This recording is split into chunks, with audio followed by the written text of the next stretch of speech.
상종 못할 집구석. 아는 척할 거면 당장 이 집에서 나가.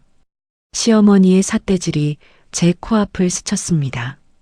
침이 볼 위로 튀었고 깨진 머그컵 파편이 맨발 앞에 흩어져 있었죠. 제가 뭘 했길래 제 월급으로 제 카드로 친정엄마 환갑에 한우 한 박스를 보냈을 뿐이었거든요. 25만 원. 고작 25만 원이요. 남편은 그 옆에서 고개를 끄덕이며 이러더라고요. 엄마 말이 다 맞아. 여러분, 이게 말이 됩니까? 그런데 진짜 지옥은 그 다음이었습니다. 제가 야근하는 사이 이 사람들이 몰래 이삿짐 센터를 불러서 제가 산 가전은 죄다 빼돌리고 제 옷가지를 쓰레기 봉투에 담아 복도에 내던져 버린 겁니다.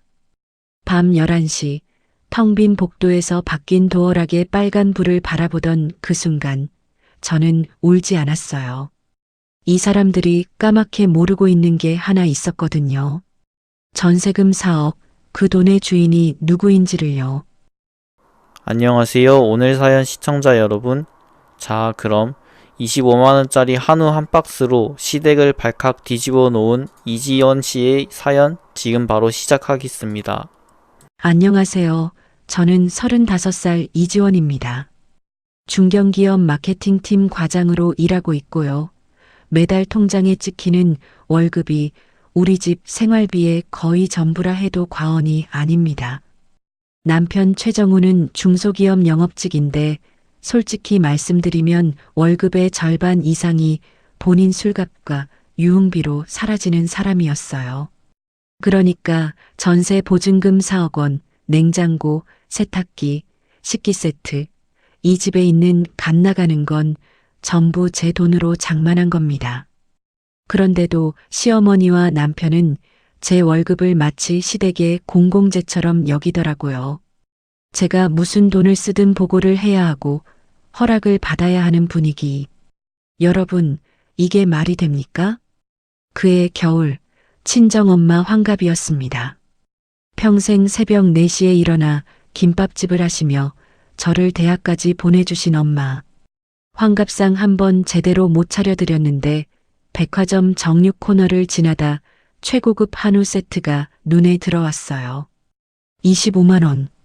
제 카드로 제가 번 돈으로 엄마한테 고기 한번 사드리는 건데 뭐가 문제겠습니까? 저는 망설임 없이 결제 버튼을 눌렀습니다. 문제는 그 다음이었어요. 연말정산 때문에 제 카드 내역을 남편 스마트폰에 연동해 뒀거든요. 결제 알림이 울리자마자 정훈이가 전화를 했습니다. 야, 이지원. 백화점 정육에서 25만 원? 이거 뭐야? 엄마 환갑이잖아. 한우 세트 하나 보냈어. 정훈이가 한숨을 푹 내쉬더니 목소리를 확 낮추더라고요. 아, 진짜.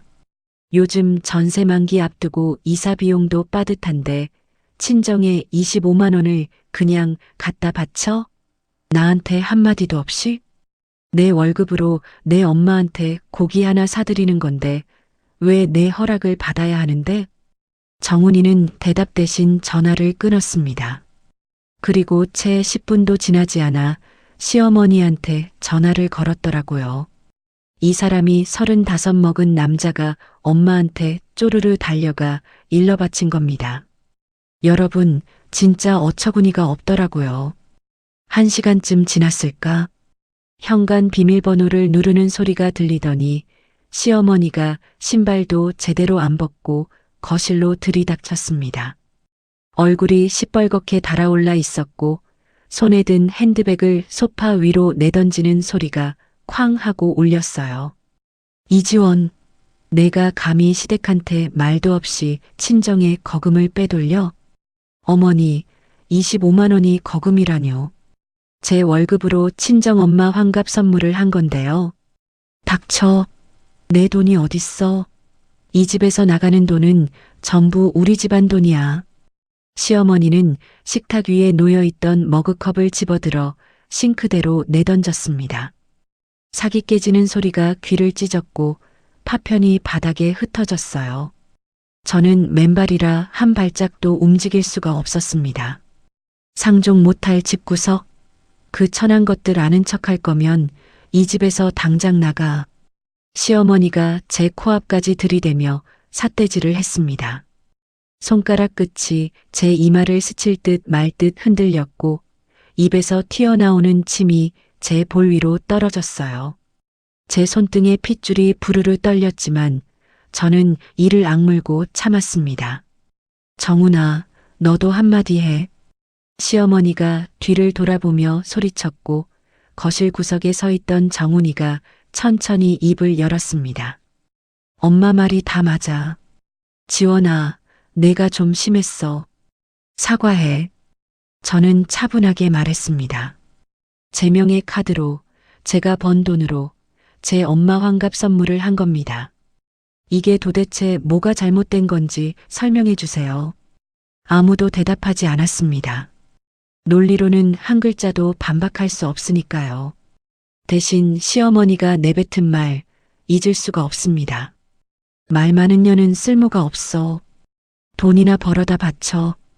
정훈이는 그 말을 듣고도 고개를 끄덕였습니다. 제 남편이요. 사람이 어떻게 그럴 수 있나요?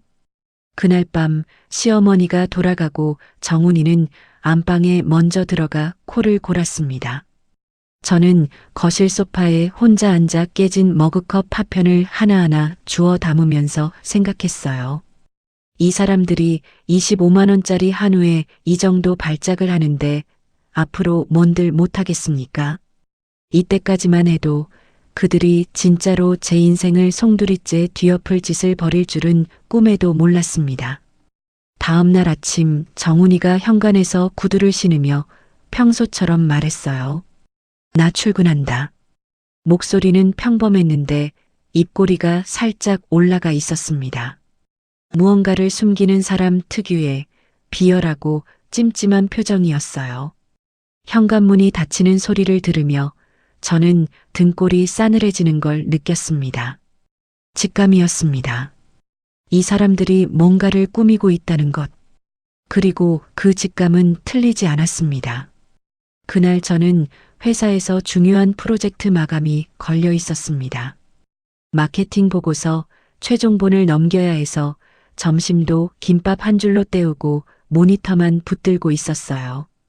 정훈이한테서 오후 내내 연락이 없었는데 평소에도 먼저 연락하는 사람이 아니라 대수롭지 않게 넘겼습니다. 야근을 끝내고 회사를 나선 게 밤 10시 반이었어요. 지하철을 타고 아파트 단지에 도착하니 밤 11시가 다 되어 가더라고요. 엘리베이터에서 내려 복도를 걸어가는데 우리 집 현관 앞에 뭔가가 놓여 있었습니다. 어두운 복도 조명 아래 검은 쓰레기 봉투 서너 개가 나뒹굴고 있었고 그 옆에 바퀴 하나가 빠진 찌그러진 캐리어가 쓰러져 있었어요. 저는 처음에 누가 이사하다 버린 쓰레기인 줄 알았습니다. 그런데 봉투 사이로 삐져나온 천 조각이 눈에 들어왔어요. 제 잠옷이었습니다. 엄마가 작년 생일에 사준 분홍색 수면 잠옷. 그걸 보는 순간 손끝이 차가워졌습니다. 현관 도어락에 비밀번호를 눌렀습니다. 삐삐삐.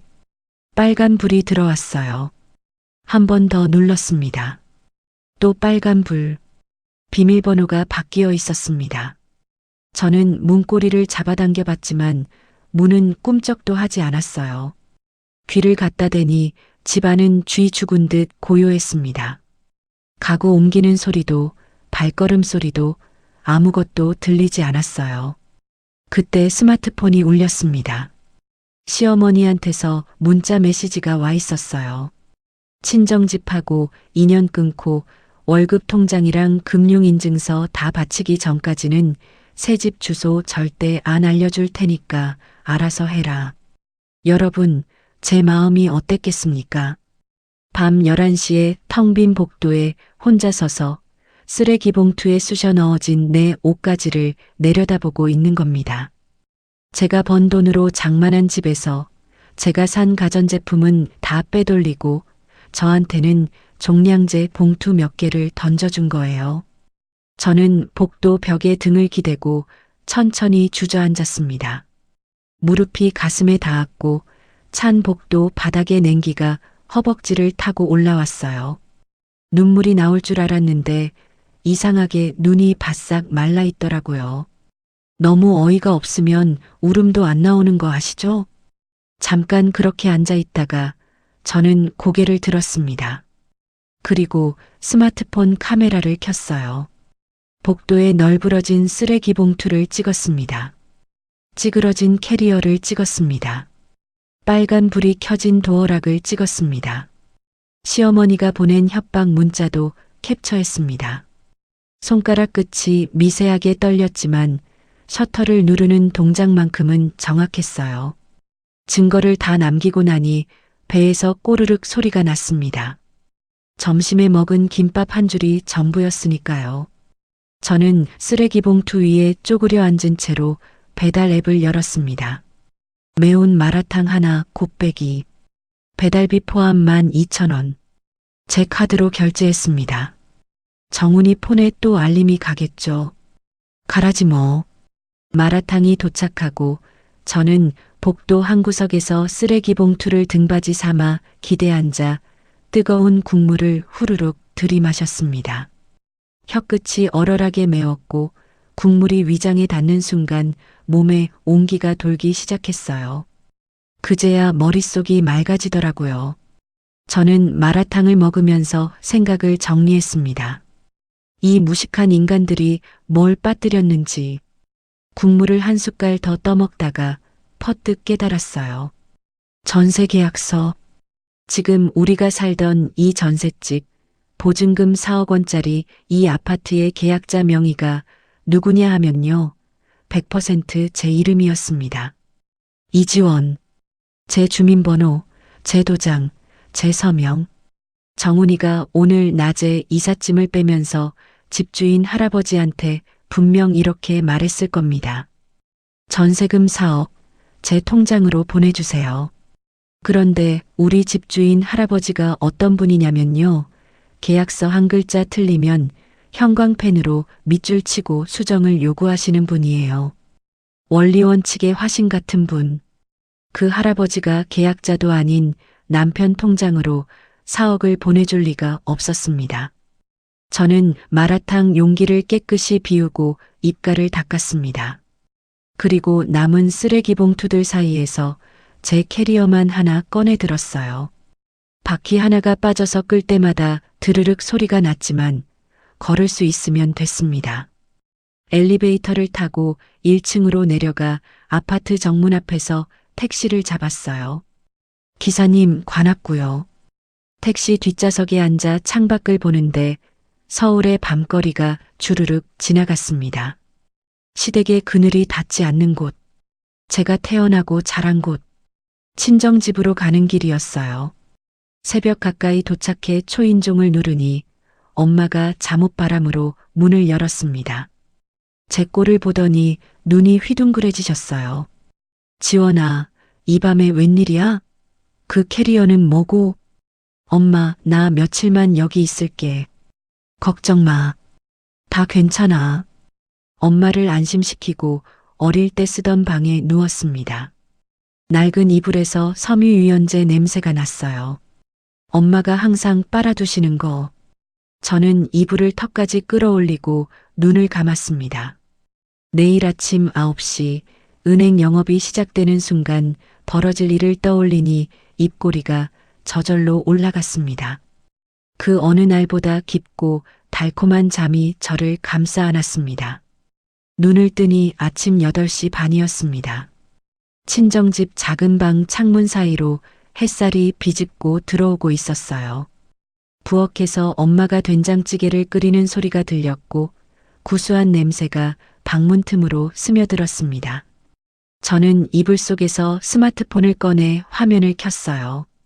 8시 47분. 은행 영업 시작까지 13분. 세수를 하고 식탁에 앉으니 엄마가 밥그릇을 내미셨습니다. 밥 먼저 먹어. 얼굴이 왜 그러니? 어제 밤새 운 거 아니지? 안 울었어, 엄마. 나 오늘 좀 바빠서 빨리 먹을게. 된장찌개에 밥을 말아 후루룩 떠먹는데 손이 미세하게 떨리더라고요. 긴장이 아니라 기대감이었습니다. 숟가락을 내려놓고 스마트폰 화면을 뚫어지게 쳐다봤어요. 8시 58분, 8시 59분, 9시 정각 화면 상단에 알림이 떴습니다. 은행 이지원님 계좌로 4억 원 입금되었습니다. 4억? 숫자가 눈앞에서 또렷하게 빛났습니다. 집주인 할아버지가 은행 문 여는 시각에 맞춰 정확하게 보내주신 거예요. 저는 알고 있었습니다. 어제 정훈이가 집주인한테 전화해서 자기 통장으로 보내달라고 막무가내로 우겼을 거라는 거. 하지만 집주인 할아버지는 계약서에 찍힌 이름 이지원. 그 이름이 아닌 통장으로는 단 1원도 보내지 않으셨습니다. 여러분, 세상에 원칙을 지키는 사람이 있다는 게 이렇게 고마울 수가 없더라고요. 저는 밥숟가락을 놓고 바로 움직였습니다. 4억 원이 한 계좌에 고스란히 들어있으면 정훈이가 어떻게든 손을 쓸 수 있었거든요. 저는 스마트폰 뱅킹을 열어서 세 군데 다른 은행 계좌로 나눠 보냈습니다. 1억 5천, 1억 5천, 1억. 전부 제 명의, 제 주민번호, 제 공인인증서, 정훈이의 손가락이 닿을 수 있는 구석은 단 한 곳도 남기지 않았어요. 이체 완료 화면을 3번 확인하고 나니 어깨에서 힘이 스르르 빠지더라고요. 저는 엄마한테 오늘 반차 쓰고 낮에 출근한다고 말한 뒤 집을 나섰습니다. 회사 근처 조용한 카페에 들어가 창가 자리에 앉았어요. 아메리카노 한 잔 4,500원. 제 카드로 결제했습니다. 노트북을 열고 검색창에 이혼 전문 변호사를 쳤습니다. 상담 후기가 좋은 곳을 골라 메일을 썼어요. 어젯밤 복도에서 찍은 사진들, 시어머니의 협박 문자 캡처본, 그리고 현관 비밀번호가 바뀌어 집에 들어갈 수 없었던 정황을 시간순으로 정리해서 첨부했습니다. 제목은 간단하게 적었어요.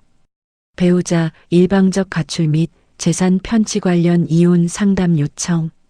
메일 보내기 버튼을 누르는 순간 스마트폰이 미친 듯이 울리기 시작했습니다. 정훈이었어요. 전화, 문자, 카톡. 동시에 폭격이 들어왔습니다. 화면에 뜨는 메시지를 슬쩍 봤더니 이런 내용이었어요. 지원아, 전화 좀 받아. 집주인이 돈을 내 통장으로 보냈대. 이거 무슨 상황이야? 그 시각 정훈이와 시어머니가 새 아파트에서 무슨 꼴이었을지 눈에 선했습니다. 어젯밤 몰래 빼돌린 이삿짐을 풀며 의기양양하게 웃고 있다가 집주인한테 전화를 걸었겠죠. 할아버지, 전세금 4억 제 통장으로 빨리 보내주세요. 그런데 돌아온 대답은 이랬을 겁니다. 최정훈 씨, 계약자가 당신이 아니잖아요. 오늘 아침에 이지원 씨 계좌로 전액 반환 완료했습니다. 상상만 해도 통쾌하지 않습니까? 시어머니 얼굴이 하얗게 질리고 정훈이 손에 들린 전화기가 미끄러져 내리는 장면이요. 정훈이 전화가 멈추지 않았지만 저는 스마트폰을 뒤집어 무음으로 놓았습니다. 그리고 노트북 화면으로 시선을 돌렸어요. 변호사한테 보낼 추가 자료를 정리해야 했거든요. 이혼 사유, 유책 배우자 입증 자료, 위자료 청구 근거. 하나하나 폴더를 만들어 분류했습니다. 여러분, 그들한테는 시한폭탄이 하나 있었습니다. 새 아파트 잔금 마감 시간이 오늘 오후 4시였어요. 은행 업무가 끝나는 시간. 그때까지 매도인한테 잔금 3억 6천만 원을 입금하지 못하면 계약은 자동으로 깨지고 가계약금 4천만 원은 위약금으로 날아가는 겁니다. 4천만 원이요. 정훈이 월급으로 몇 년을 모아야 하는 돈이죠. 정훈이 스마트폰 화면에는 아마 이런 숫자가 떠 있었을 겁니다. 잔금 3억 6천만 원. 마감 오후 4시. 남은 시간 7시간. 통장 잔고 몇십만 원. 등골이 서늘해지는 산수였을 거예요.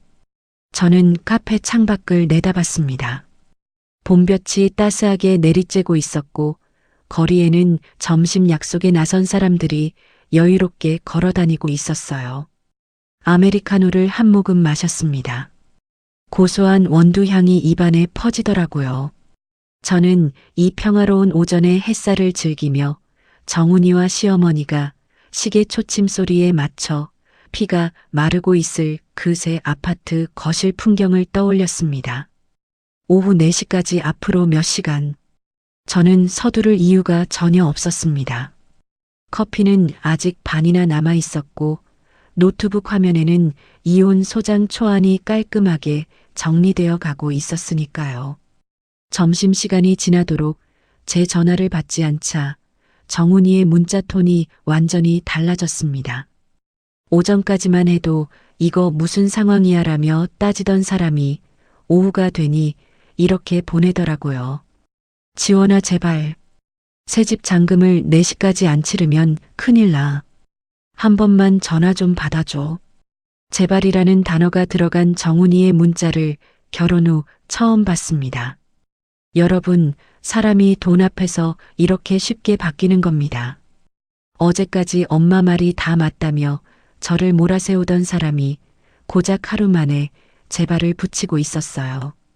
저는 그 문자를 읽고도 답장을 보내지 않았습니다. 일부러요. 1시간을 더 놔뒀습니다. 2시간을 더 놔뒀어요. 스마트폰 화면에 부재중 전화가 쌓이는 걸 보면서 저는 회사 업무를 처리했습니다. 보고서 수정하고 메일 회신하고 회의 자료 검토하고 평소와 똑같은 오후였어요. 저한테는요. 퇴근 시간이 가까워질 무렵, 그러니까 오후 3시 반쯤 되어서야 저는 짧은 답장을 하나 보냈습니다. 내 명의로 된 내 전세금을 당신한테 줄 이유가 없습니다. 마침표까지 찍고 보내기 버튼을 눌렀어요. 30초도 안 돼서 전화가 왔습니다. 저는 통화 녹음 버튼을 먼저 누르고 전화를 받았습니다. 여보세요. 지원아, 지금 장난해? 4시까지 잔금 3억 6천을 못 치르면 가계약금 4천만 원이 날아간다고. 정훈이 목소리가 갈라져 있었습니다. 숨을 헐떡이는 소리가 수화기 너머로 거칠게 들렸어요. 4천만 원이 어떤 돈인 줄 알아? 대출받고 이모한테 빌리고 삼촌한테 사정해서 겨우 만든 돈이라고. 그래서요? 그래서요? 지금 내 입에서 그래서요가 나와? 저는 목소리 톤을 한치도 흔들리지 않게 유지했습니다. 어제 어머니가 뭐라고 하셨죠? 친정집하고 인연 끊고 월급 통장이랑 금융인증서 바치기 전까지는 새집 주소도 안 알려준다고 하셨잖아요. 저는 그 지시를 따르는 겁니다. 아는 척하지 말라고 하셨으니까 아는 척 안 하는 거예요. 수화기 너머가 조용해졌습니다. 정훈이가 말을 잇지 못하는 게 느껴졌어요. 그 침묵 사이로 시어머니의 쉰 목소리가 끼어들었습니다. 나 받고 전화 나한테 줘. 수화기가 넘어가는 부스럭거리는 소리가 들리더니 시어머니가 말했습니다. 어제와는 완전히 다른 목소리였어요. 삿대질하며 고함을 지르던 그 기세는 어디로 갔는지 콧소리가 섞인 축축한 목소리로 말하더라고요.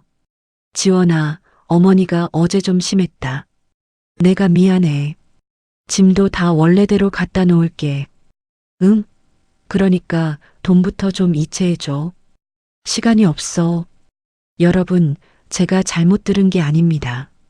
어제 저를 상종 못할 집구석이라 부르고 제 옷가지를 쓰레기 봉투에 쑤셔 넣어 복도에 내던진 사람이 24시간도 안 되어 미안하다고 하고 있었어요.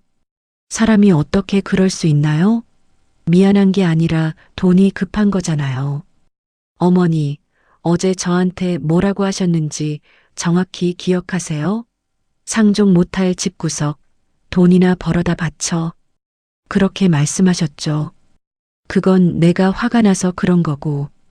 그리고 제 짐을 쓰레기 봉투에 담아서 복도에 버리셨죠.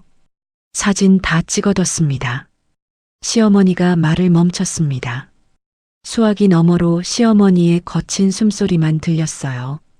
저는 녹음이 잘 되고 있는지 화면을 확인하고 말을 이었습니다. 저는 이제 어머니 지시대로 아는 척 안 하겠습니다. 더 하실 말씀 없으시면 끊겠습니다. 야, 이지원. 네가 지금. 저는 통화 종료 버튼을 눌렀습니다. 그리고 녹음 파일을 저장했어요. 파일명은 간단하게 적었습니다. 시어머니 태세 전환 녹음. 날짜와 시각까지 붙여서요. 이 파일은 변호사한테 보낸 증거 폴더에 바로 들어갔습니다. 그들이 오후 4시까지 3억 6천만 원을 어디서 구할 수 있을까요? 정훈이 통장 잔고로는 어림도 없고 시어머니가 가진 현금이라곤 용돈 수준이었을 겁니다. 이미 친척들한테 빌릴 수 있는 건 다 빌려서 가계약금을 만들었을 테니 더 손 벌릴 곳도 없었을 거예요. 저는 퇴근 준비를 하면서 정훈이가 계약을 진행한 부동산 중개인한테 전화를 걸었습니다. 안녕하세요. 최정훈 씨 배우자 이지원입니다. 말씀드릴 게 있어서 연락드렸어요. 아, 네. 말씀하세요. 해당 아파트 매매 계약은 저와 아무런 관련이 없는 건이고요. 제 자금은 단 1원도 그쪽으로 가지 않을 겁니다. 이 점 명확히 알려드립니다. 중개인이 잠깐 침묵하더니 조심스럽게 말했습니다.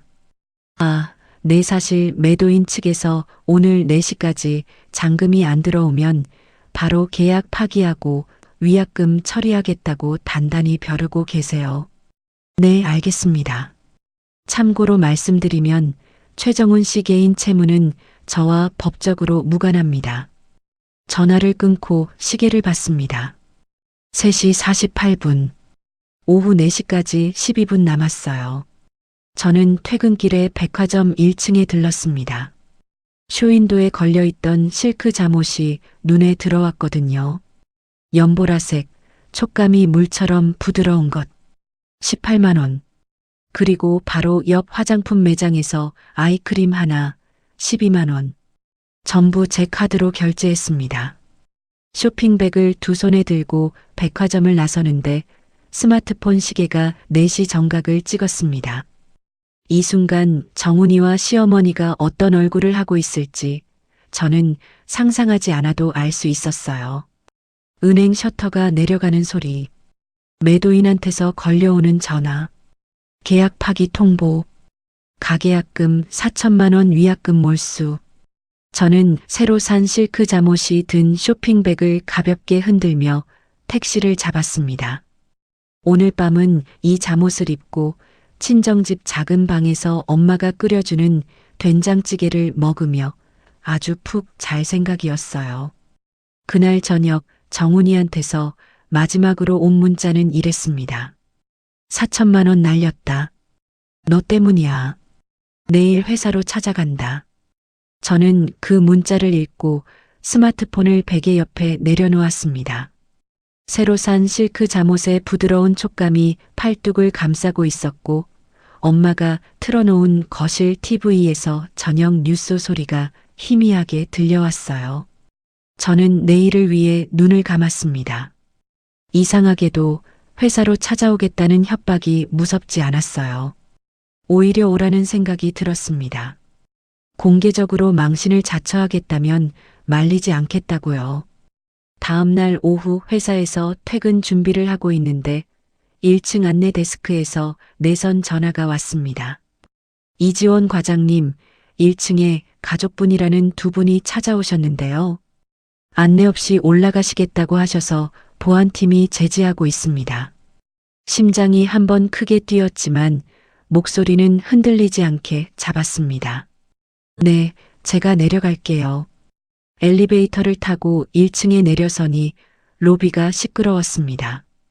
보안 요원 2명이 정훈이와 시어머니의 앞을 막고 서 있었고 정훈이는 얼굴이 벌겋게 달아올라 목소리를 높이고 있었어요. 아내 만나러 왔다고요. 가족인데 왜 못 올라가게 하는 겁니까? 시어머니는 보안 요원 옆에서 핸드백을 꽉 움켜쥔 채 주변을 두리번거리고 있었습니다. 퇴근 시간이라 로비를 지나가던 동료들이 하나둘 걸음을 멈추고 쳐다보기 시작했어요. 인사팀 김 팀장까지 엘리베이터에서 내리다 말고 눈이 동그래져서 서 있더라고요. 저는 숨을 한번 깊이 들이쉬고 어깨를 펴고 당당하게 그들 앞으로 걸어갔습니다. 팔짱을 끼고 2미터쯤 앞에 섰어요. 숨거나 피하면 지는 겁니다. 여러분, 떳떳한 사람이 왜 숨어야 합니까? 저를 발견한 시어머니가 갑자기 로비 대리석 바닥에 주저앉더니 양손으로 무릎을 치며 울기 시작했습니다. 아이고, 세상에. 며느리가 남편 돈 4억을 훔쳐서 달아났어요. 시어미를 길거리에 나앉게 만들었다고요. 목소리가 로비 전체에 울려 퍼졌습니다. 대리석 바닥에 앉아 온몸을 흔들며 통곡하는 시어머니의 모습에 지나가던 사람들이 우르르 몰려들었어요. 여러분, 저는 그 순간 제가 도둑으로 몰리고 있다는 걸 알았습니다. 회사 동료들이 보는 앞에서요. 정훈이가 제 팔목을 낚아채려 손을 뻗었습니다. 손가락 끝이 제 손목뼈를 스치는 게 느껴졌어요. 저는 반사적으로 팔을 뒤로 빼며 한 걸음 물러섰습니다. 손대지 마세요. 내가 날린 위약금 4천만 원 당장 물어내. 부부잖아. 정훈이가 로비가 떠나가라 소리를 질렀습니다. 얼굴에 핏줄이 붉어져 나와 있었고 목덜미까지 시뻘겋게 물들어 있었어요. 동료들의 수군거리는 소리가 웅웅거리며 퍼졌습니다. 저는 떨리지 않는 손으로 블레이저 안주머니에서 서류 뭉치를 꺼냈습니다. 어젯밤 친정집에서 프린트해 온 것들이었어요. 내용 증명 사본, 이혼 소장 초안, 그리고 증거사진 출력물. 잠깐요. 제 목소리에 로비가 잠깐 조용해졌습니다. 저는 시어머니를 내려다보며 또렷하게 말했어요. 어머니, 내 명의로 된 내 전세금을 집주인한테 합법적으로 돌려받은 게 어떻게 절도입니까? 시어머니의 통곡이 멈칫했습니다. 저는 주머니에서 스마트폰을 꺼내 시어머니의 문자 캡처본을 화면에 띄웠어요. 상종 못할 집구석 아는 척할 거면 나가라. 그 문자요. 로비 테이블 위에 출력물을 쫙 펼쳤습니다. 이건 어머니가 저한테 보낸 문자입니다. 친정과 인연을 끊고 통장을 바치라고 하셨죠. 이어서 복도에 버려진 쓰레기 봉투 사진들을 꺼냈습니다. 검은 봉투에서 삐져나온 제 옷까지, 바퀴 빠진 캐리어, 빨간 불 켜진 도어락. 이건 제가 야근하는 사이에 몰래 이삿짐을 빼고 제 짐을 쓰레기 봉투에 담아 복도에 내버린 증거 사진입니다. 동료들의 표정이 바뀌기 시작했습니다. 수군거림의 방향이 달라졌어요. 저게 진짜야? 며느리 짐을 쓰레기 봉투에. 시선이 시어머니와 정훈이에게로 쏠렸습니다. 시어머니의 얼굴이 흙빛으로 변했어요. 바닥에 앉은 채 입술을 달싹거렸지만 말이 나오지 않는 것 같았습니다. 정훈이가 다급하게 끼어들었어요. 그건 그거고 부부니까 위약금 4천만 원은 내가 절반은 갚아야지. 당신이 혼자 서명하고 혼자 진행한 계약의 위약금이 왜 내 빚입니까? 나를 버리고 도망간 시점에서 우리 사이에 경제 공동체는 끝난 겁니다. 정훈이가 입을 벌렸다 다물기를 반복했습니다. 반박할 말을 찾지 못하는 게 눈에 보였어요. 그때 로비 밖에서 사이렌 소리가 들렸습니다. 저는 보안 요원을 돌아보며 크고 분명한 목소리로 말했습니다. 이 두 사람이 저한테 지속적으로 협박하고 방금 제 팔을 강제로 잡으려 했습니다. 경찰에 신고해 주세요. 경찰이라는 단어에 시어머니의 눈이 커졌습니다. 정훈이의 붉었던 얼굴이 순식간에 하얘지더라고요. 저는 서류 뭉치에서 이혼 소장 사본을 꺼내 정훈이의 가슴팍에 밀어 넣었습니다. 빳빳한 종이가 정훈이의 셔츠에 부딪혀 바스락 소리를 냈어요. 이혼 소장입니다. 읽어보세요. 경찰이 로비 안으로 들어왔습니다. 보안 요원이 상황을 설명하는 사이 정훈이와 시어머니가 갑자기 태세를 바꿨어요. 사시나무 떨듯 떨면서 제 쪽을 향해 고개를 숙였습니다. 지원아, 합의하자. 제발 합의해줘. 시어머니도 바닥에서 일어나 두 손을 모으며 말했어요. 지원아, 어머니가 잘못했어. 제발 한 번만 봐줘. 저는 그 비굴한 얼굴들을 한번 천천히 훑어보고 돌아서서 엘리베이터 버튼을 눌렀습니다. 문이 열리고 안으로 들어섰어요. 닫히는 문틈 사이로 경찰에게 팔을 잡힌 채 끌려나가는 두 사람의 모습이 보였습니다. 시어머니의 흐트러진 머리카락, 정훈이의 구겨진 셔츠. 이혼 소장이 로비 바닥에 떨어져 있었어요. 엘리베이터 문이 완전히 닫혔습니다. 저는 벽에 등을 기대고 천장을 올려다봤어요. 심장이 빠르게 뛰고 있었지만 입꼬리가 올라가는 건 멈출 수가 없었습니다. 엘리베이터에서 내려 사무실로 돌아오니 동료들의 시선이 제 등에 꽂히는 게 느껴졌습니다. 아무도 대놓고 묻지는 않았지만 자리마다 고개를 숙인 척하면서 귀를 쫑긋 세우고 있었어요. 저는 개의치 않고 자리에 앉아 컴퓨터를 껐습니다. 퇴근할 시간이었거든요. 그런데 가방을 챙기려는데 1층에서 다시 소란이 들렸습니다. 로비 쪽 유리창 너머로 경찰이 정훈이와 시어머니를 밖으로 데리고 나가려 하고 있었고 시어머니가 바닥에 드러누울 듯 버티며 고함을 지르고 있었어요. 내 며느리가 우리 집안 돈을 들고 튀었다고요. 경찰이 왜 우리를 잡아가요? 인사팀 김 팀장이 제 자리로 조심스럽게 다가왔습니다. 이 과장, 아래 상황이 좀 그런데 괜찮아요? 네, 팀장님. 죄송합니다. 제가 마무리하겠습니다.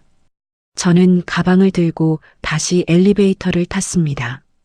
1층에 내려서니 상황은 더 커져 있었어요. 경찰관 2명이 시어머니와 정훈이를 사이에 두고 서 있었고 퇴근하던 직원 10여 명이 로비 구석에서 지켜보고 있었습니다. 시어머니는 경찰관의 만류에도 목청을 높이고 있었어요. 며느리년이 남편 전세금 4억을 빼돌렸어요. 이게 도둑이지 뭡니까? 저는 가방에서 서류 파일을 꺼내며 시어머니 앞으로 걸어갔습니다. 구두굽이 대리석 바닥을 딱딱 울렸어요. 저는 목소리를 높여 또박또박 말했습니다. 로비에 있는 모든 사람이 들을 수 있도록요.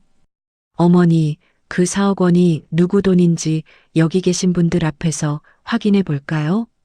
시어머니의 통곡이 잠깐 멈췄습니다.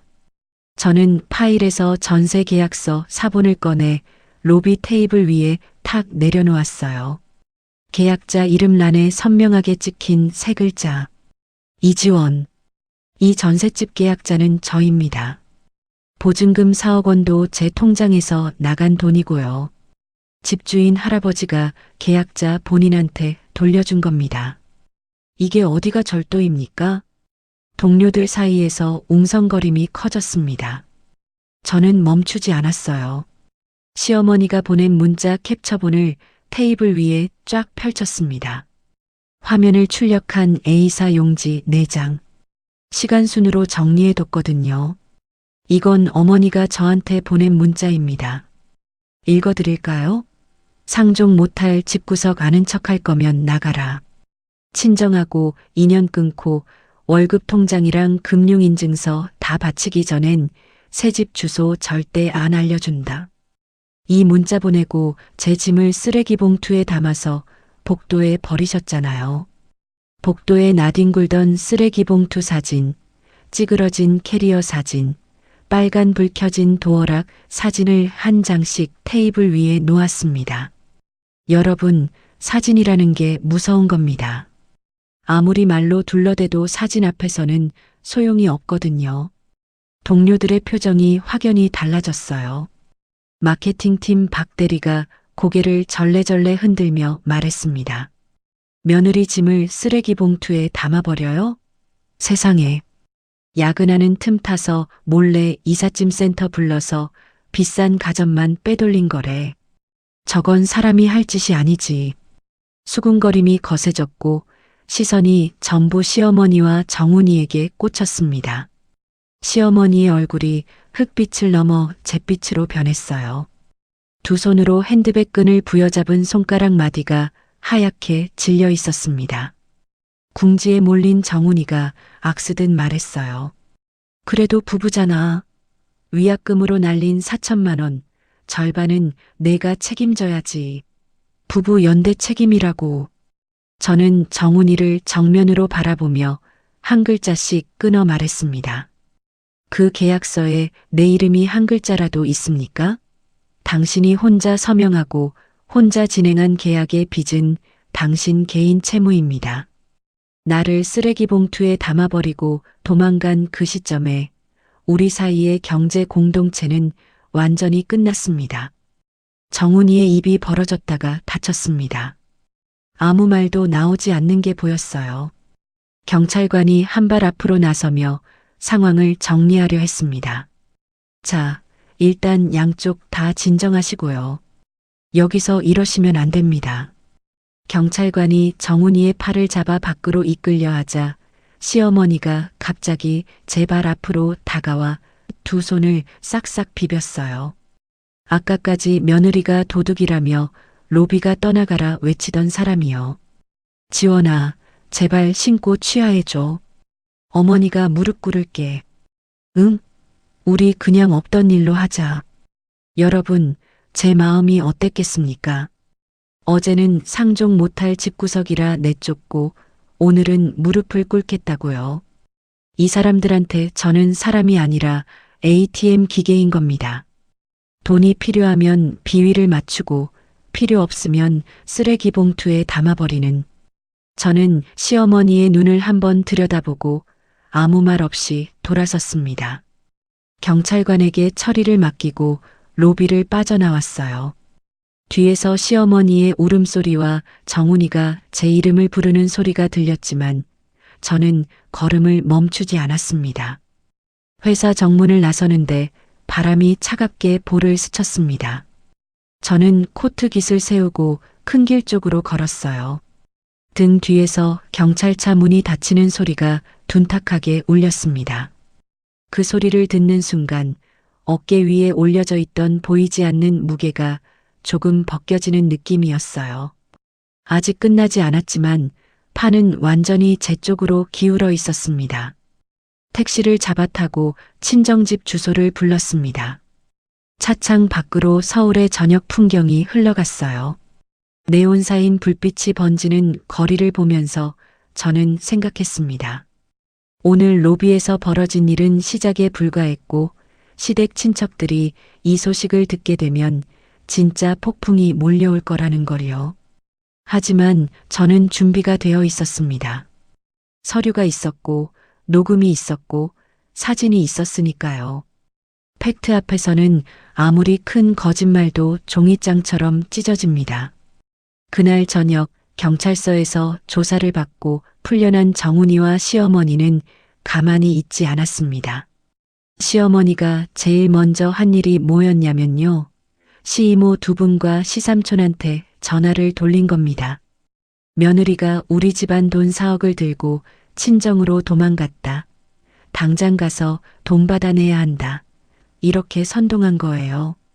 시이모들이 어떤 분들이냐면 새 아파트 잔금을 보태주겠다고 각각 1,000만 원씩, 시삼촌까지 합쳐서 3천만 원 가까이를 빌려준 분들이었습니다. 자기 돈이 걸려 있으니 눈이 뒤집힐 수밖에 없었겠죠. 밤 9시쯤이었어요. 친정집 거실에서 엄마랑 둘이 앉아 귤을 깎고 있는데 갑자기 현관문을 부서져라 두드리는 소리가 울렸습니다. 쾅쾅쾅. 벽이 흔들릴 정도였어요. 엄마가 귤 껍질을 쥔 채 화들짝 놀라 의자에서 일어섰습니다. 지원아, 저게 무슨 소리야? 문 밖에서 고함이 터졌습니다. 이지원, 문 열어. 남의 집 돈 4억 들고 숨어 있으면서 문을 잠가. 시이모 목소리였어요. 이어서 시삼촌 목소리가 겹쳤습니다. 사돈댁, 문 안 열면 우리가 부수고 들어갑니다. 온 동네가 다 듣게 소리를 지르는 거예요. 엄마 얼굴이 사색이 되었습니다. 입술이 파르르 떨리고 귤을 쥔 손가락 마디가 하얗게 질려 있었어요. 저는 엄마의 어깨를 가볍게 잡고 등 뒤로 보냈습니다. 엄마, 내 뒤에 있어. 내가 다 준비해뒀으니까 걱정 마. 여러분, 저는 이 무식한 인간들이 친정까지 쳐들어올 거라는 걸 진작 예상하고 있었어요. 그래서 낮에 회사 반차를 내고 준비해 둔 게 있었습니다. 거실 테이블 위에 서류 세 뭉치를 미리 깔아놓은 상태였거든요.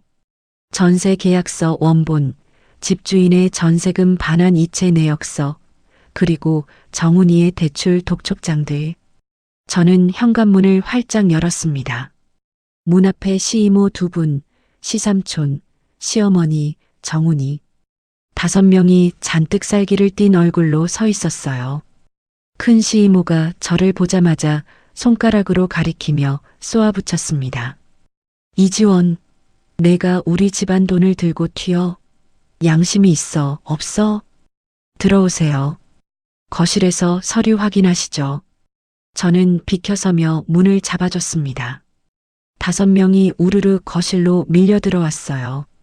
좁은 친정집 거실이 금세 가득 찼습니다. 시삼촌은 구두도 안 벗고 들어왔고 작은 시이모는 들어오자마자 식탁 의자를 끌어당겨 쾅 하고 앉았어요. 엄마가 부엌 쪽으로 몸을 숨기며 떨고 있는 게 눈에 들어왔지만 저는 먼저 할 일이 있었습니다. 자, 이게 전세 계약서 원본입니다. 저는 테이블 위에 첫 번째 서류를 집어 시이모들 앞에 탁 내려놓았습니다. 빳빳한 종이 위에 찍힌 계약자 이름, 이지원. 주민번호, 서명, 도장. 전부 제 것이었어요. 계약자가 접니다. 보증금 4억 원도 제 통장에서 나간 제 돈이에요. 집주인 할아버지가 계약자 본인한테 돌려준 겁니다. 큰 시이모가 계약서를 낚아채듯 집어들고 눈을 가늘게 뜨며 읽었습니다. 글씨를 따라 시선이 움직이는 게 보였어요. 입술이 달싹거리더니 아무 말도 하지 못했습니다. 저는 두 번째 서류를 꺼냈어요. 집주인의 전세금 반환 이체 내역서. 보내는 사람 집주인 이름, 받는 사람 이지원, 금액 4억 원, 날짜와 시각까지 찍혀 있었습니다. 이게 반환 내역입니다. 보시는 대로 제 계좌로 들어온 거예요. 정훈 씨 이름은 어디에도 없습니다. 시어머니가 끼어들려 했어요. 그래도 부부 공동 재산이니까. 저는 시어머니의 말이 끝나기도 전에 세 번째 서류 뭉치를 테이블 위에 턱 올려놓았습니다. 정훈이의 대출 독촉장이었어요. 제2금융권에서 날아온 것만 4통, 카드론 연체 통지서 2통, 종이 두께가 손가락 한마디는 됐습니다. 이건 정훈 씨 명의로 된 대출 독촉장입니다. 카드론까지 합치면 개인 채무가 얼마인지 직접 확인해 보세요. 서류가 바닥에 흩어졌어요. 시이모들과 시삼촌이 허리를 숙여 독촉장을 주워들었습니다. 빨간 글씨로 찍힌 연체 금액, 이자 합계, 최종 상환 기한. 종이를 읽는 시이모들의 눈이 점점 커졌어요. 저는 시이모들의 얼굴을 똑바로 보며 말했습니다. 이모님들, 새 아파트 잔금 보태라고 빌려주셨던 돈 있으시죠? 큰이모님 1,000만 원, 작은이모님 1,000만 원, 삼촌 800만 원. 그 돈이요. 어제 오후 4시에 잔금 미납으로 계약이 깨졌습니다. 매도인이 가계약금 전액을 위약금으로 가져갔어요. 이모님들이 빌려주신 돈도 거기 포함돼서 전부 날아간 겁니다. 거실이 조용해졌습니다. 진짜 어처구니 없을 만큼 조용해졌어요. 시계 초침 소리만 똑딱똑딱 울리고 있었습니다. 큰 시이모가 독촉장을 쥔 채 천천히 고개를 돌렸어요. 시선이 시어머니에게 꽂혔습니다. 언니, 이게 무슨 소리야?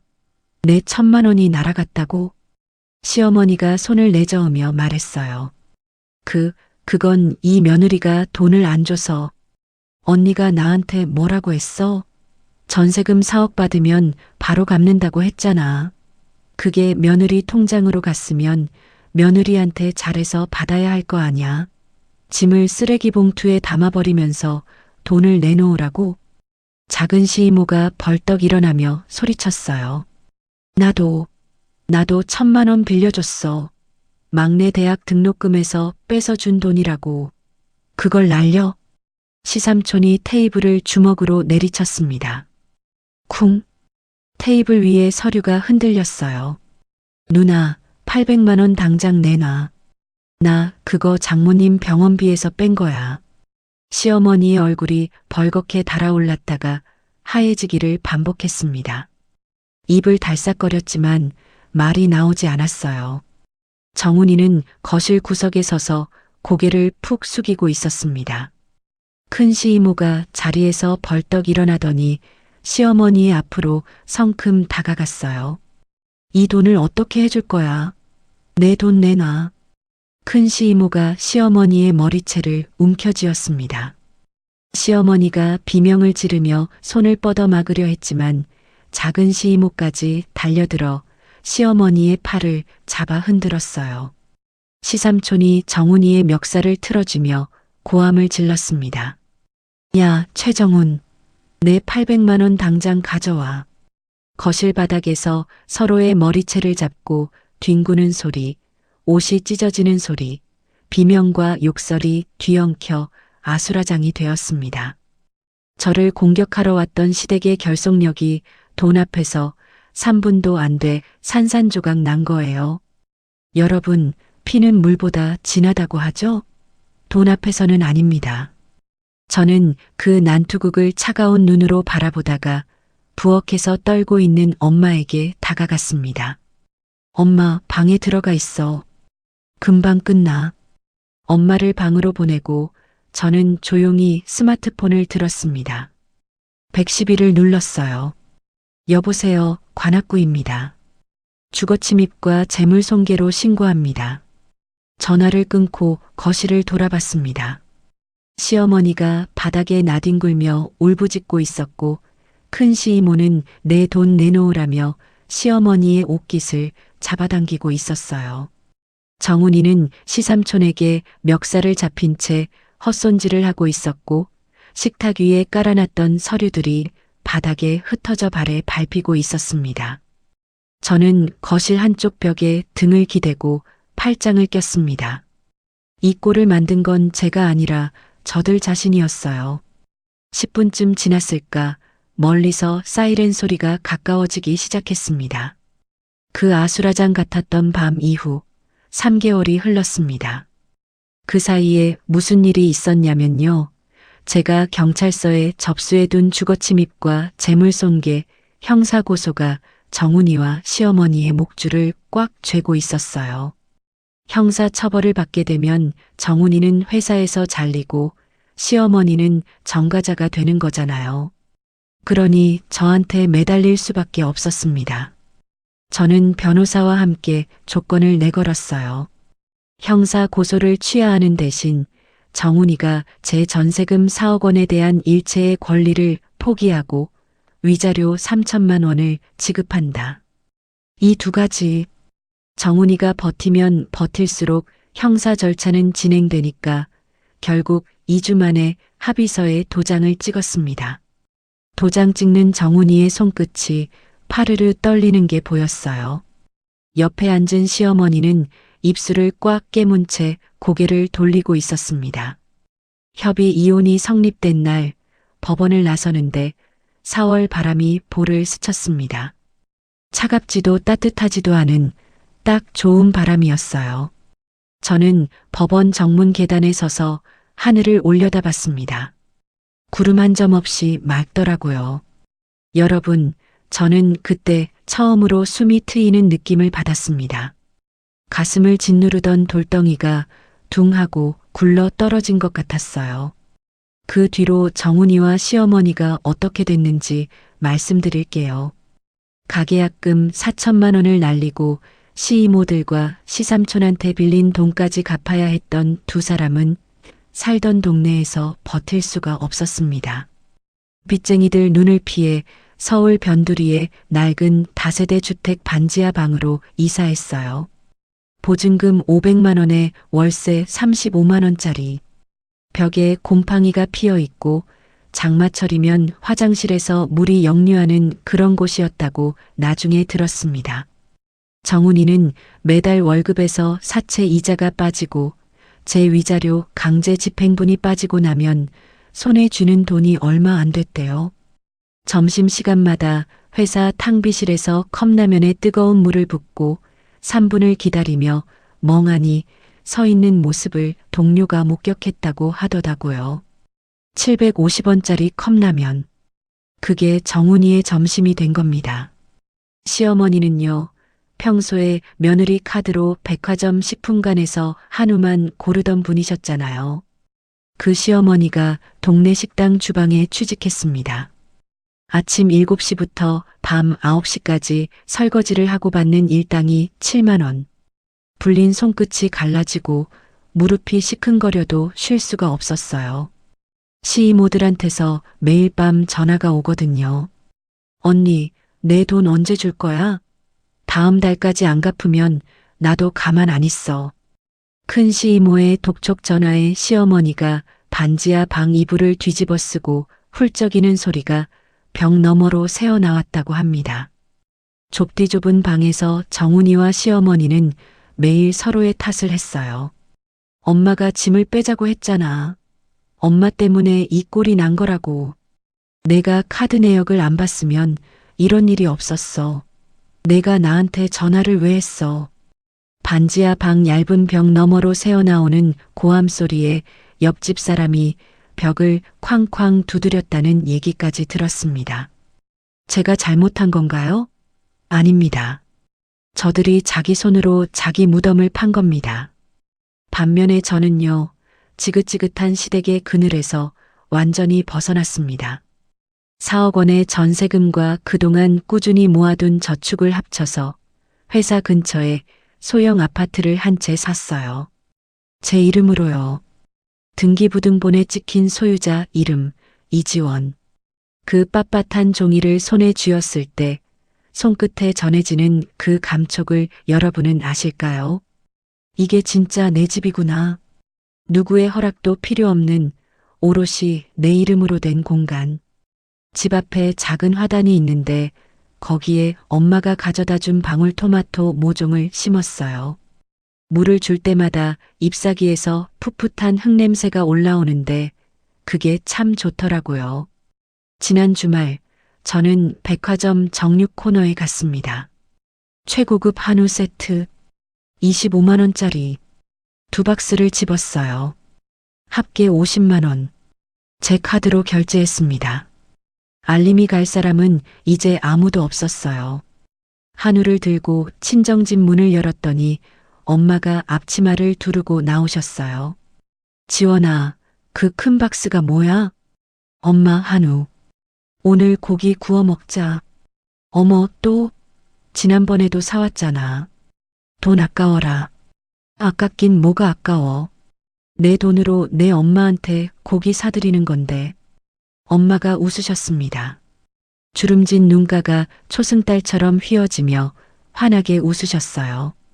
저는 그 웃음이 보고 싶었던 겁니다.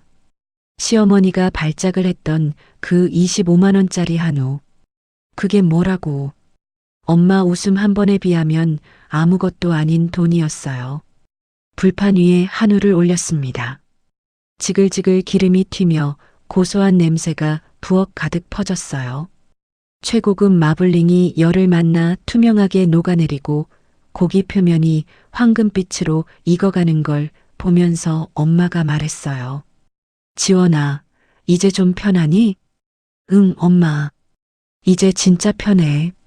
저는 잘 구운 고기 한 점을 엄마 접시에 올려드리며 생각했습니다.